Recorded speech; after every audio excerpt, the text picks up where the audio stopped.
오늘 본문 말씀 빌립보서 3장 10절에서 16절의 말씀을 중심으로 표대를 향하여 달려가라 라고 하는 제목의 하나님 말씀 나누도록 하겠습니다. 여러분, 우리 모든 사람들은 태어나면서부터 죽을 때까지 끊임없이 무언가를 하며 모두가 본능적으로 한 방향을 향하여 달려가게 되어 있는데 그 목표 지점이 바로 행복입니다. 그래서 사람들은 학교에 가서 타인보다 공부를 더 잘하려고 하고 좋은 직장을 가지기 위해서 노력을 하고 결혼을 하며 취미 생활을 가지고 있는 그러한 본질적인 이유는 바로 행복하고 싶어서 그런 것입니다. 이렇게 사람들은 각자가 판단하기에 이것만 가지면 행복할 수 있다라고 여기는 대상들과 가치들을 얻기 위해서 지금 이 순간에도 끊임없이 안간힘을 쓰며 각자마다의 인생을 달려가고 있는 것입니다. 여러분, 사도 바울 또한 그리스도께 붙잡힌 바 되기 이전 그는 이 세상적 행복과 만족을 위해서 세상의 지식과 학문 그리고 종교적으로 열심히 있는 행위를 추구하며 전력 질주하며 살아갔습니다. 그런데 그가 다메섹 도상에서 부활하신 그리스도를 만나고 그분께 사로잡히게 되자 그의 인생의 방향성이 완전히 바뀌게 되었습니다. 그래서 사도 바울은 자신이 지금 무엇을 위해서 달리고 있는지 이렇게 선포합니다. 빌립보서 3장 12절 내가 이미 얻었다 함도 아니요 온전히 이루었다 함도 아니라 오직 내가 그리스도 예수께 잡힌 바 된 그것을 잡으려고 쫓아가노라. 이렇게 바울은 예수께 잡힌 바 된 그것을 잡으려고 달려가고 있다라고 이야기하고 있습니다.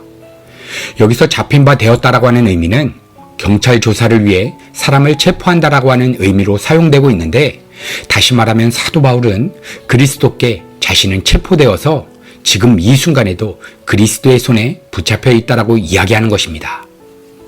여러분, 우리 주님께서 그리스도의 몸된 교회 공동체를 핍박하고 그들을 죽이기 위해서 다메섹 길을 달려가고 있었던 사도 바울을 체포하신 그 이유가 무엇입니까? 그것은 지금까지 자신이 인생의 주인 되어 영원한 사망으로 달려가고 있었던 바울의 인생을 뒤엎으시고 이제는 그리스도께서 바울의 인생의 주인 되셔서 그에게 영원한 생명을 부어주시기 위해서인 것입니다. 그리고 이제 주님께서 바울의 인생 가운데 친히 개입하셔서 부활의 권능과 그리스도의 고난에 참여케 하여 날마다 그리스도의 죽으심을 본받는 자로 양육해 가시는 것입니다. 여러분, 그래서 그리스도께 사로잡힌 거듭난 성도들의 증거는 사도 바울의 고백처럼 그리스도 예수께 잡힌 바 된 그것을 잡으려고 쫓아가는 삶을 살아가게 되는 것입니다. 여러분, 그렇다면 바울은 그리스도 예수께 이미 사로잡혀 있는데 왜 그리스도 예수께 사로잡힌 그것을 잡기 위해 달려간다라고 이야기하는 것입니까? 그것은 바울이 회심한 이후에도 여전히 죄의 본성을 가지고 있었기 때문입니다.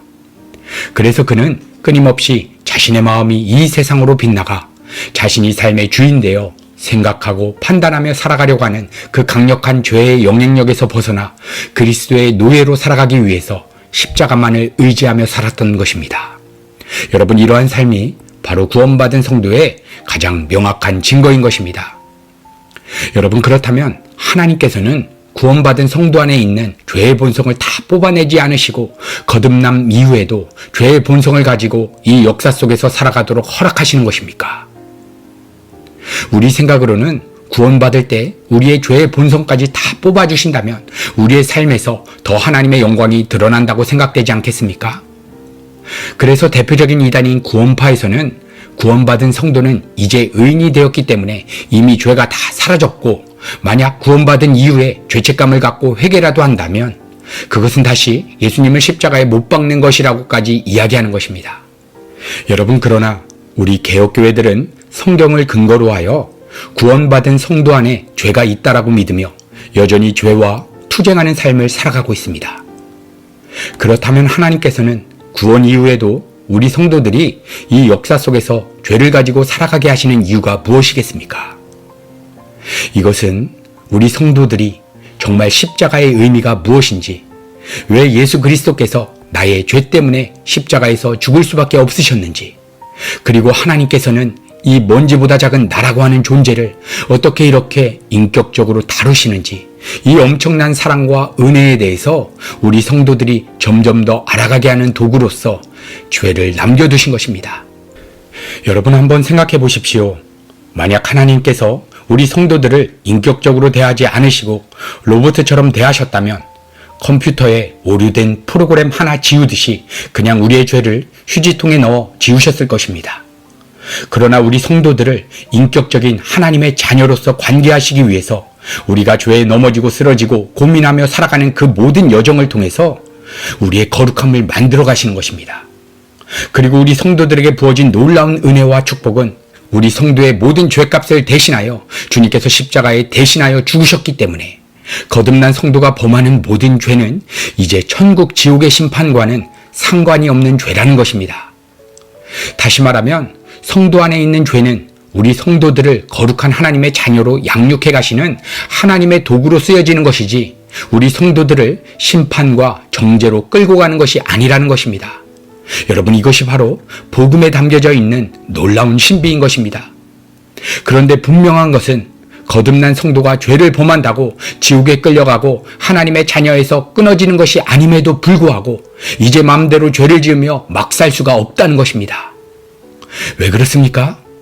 이제 성령 하나님께서 우리 신자 안에 내주하시고 있기 때문에 우리 성도들이 죄를 범하게 된다면 여러분, 엄청난 마음의 고통을 느끼게 되는 것입니다. 그래서 우리 성도들이 죄에 넘어질 때마다 하나님께 심판받아 내가 지옥 갈까봐 두려운 것이 아니라 하나님께서 얼마나 나 때문에 마음이 아프실까 하는 그러한 두려움과 그러한 경외심을 느끼게 되는 것입니다. 그래서 구원받은 이후에도 여전히 죄에 넘어지는 나를 위해 십자가의 아들 예수 그리스도를 못 박으시기까지 우리를 사랑하신 그 엄청난 사랑과 은혜가 이제 우리 성도들을 거룩한 삶으로 끌고 가시는 것입니다. 여러분, 그래서 우리 성도의 신분은 이미 죄의 본성이 완전히 뽑혀서 그리스도의 온전한 의를 전가받은 의인이지만 이 역사 속에서는 우리 성도들의 상태가 아직 죄의 본성을 지니고 있기 때문에 여전히 내 삶에 내가 주인되어 생각하고 판단하며 살아갈 때마다 우리 성도들은 주님의 십자가에 그러한 나는 이미 주와 함께 죽은 자임을 믿음 안에서 경험할 수 있도록 성령 하나님의 도우심을 간절히 구해야 하는 것입니다. 그래서 오늘 사도 바울은 이미 그의 신분은 구원을 받아 온전한 의인이 되었지만 이 역사 속에서는 여전히 죄의 본성을 가지고 살아갈 수밖에 없음을 알았기에 내가 이미 얻었다 함도 아니요 온전히 이루었다 함도 아니라고 고백했던 것입니다. 그리고 히브리서 기자는 우리 성도의 영적 전쟁의 실체에 대해서 이렇게 선포하였습니다. 히브리서 12장 1절, 이러므로 우리에게 구름같이 둘러싼 허다한 증인들이 있으니 모든 무거운 것과 얽매이기 쉬운 죄를 벗어버리고 인내로서 우리 앞에 당한 경주를 경주하며 믿음의 주요 또 온전하게 하시는 이인 예수를 바라보자. 그는 그 앞에 있는 기쁨을 위하여 십자가를 참으사 부끄러움을 개의치 아니하셨더니 하나님 보좌 우편에 앉으셨느니라.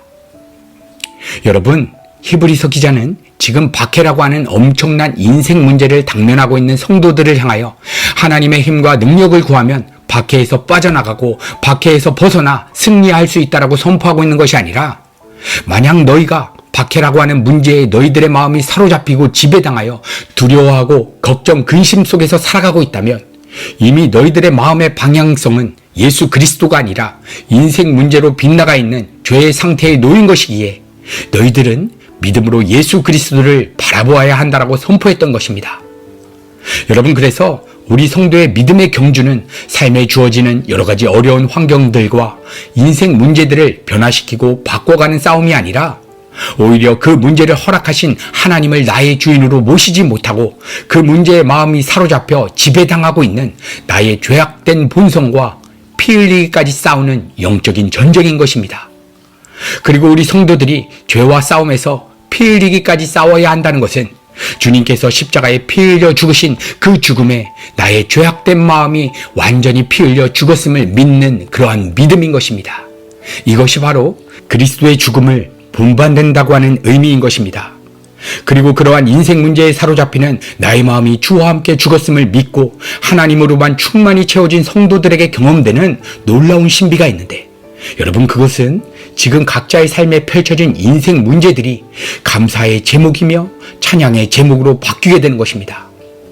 여러분, 지금 현재 나에게 주어진 상황이 과거에 저지른 잘못 때문에 주어진 것일 수도 있습니다. 나의 욕심으로 선택한 결과일 수도 있습니다. 그래서 그 결과로 인하여 감옥에 들어있는 상황일 수도 있으며 가난에 처해 있고 쫓기는 신세일 수도 있습니다. 여러분, 그러나 정말 거듭난 하나님의 자녀된 신분으로서 이 상황에 처해 있다면 지금 상황은 하나님의 무한한 지혜와 하나님의 섭리 가운데 나의 잘못과 나의 오류까지도 다 계산하셔서 최고이자 최선의 상황으로 지금이라는 상황을 주신 것입니다. 그래서 우리 성도들이 예수 그리스도의 십자가에 우리의 마음을 고정하고 지금 상황을 바라보게 된다면 여러분, 지금 형편은 전지전능하시고 완전하신 하나님의 뜻이 적용되어 나에게 가장 좋은 것으로 허락해 주셨음을 믿게 되는 것입니다. 그리고 이어지는 우리의 모든 인생은 가장 선하고 아름다운 하나님의 뜻대로만 진행되어 나갈 것입니다.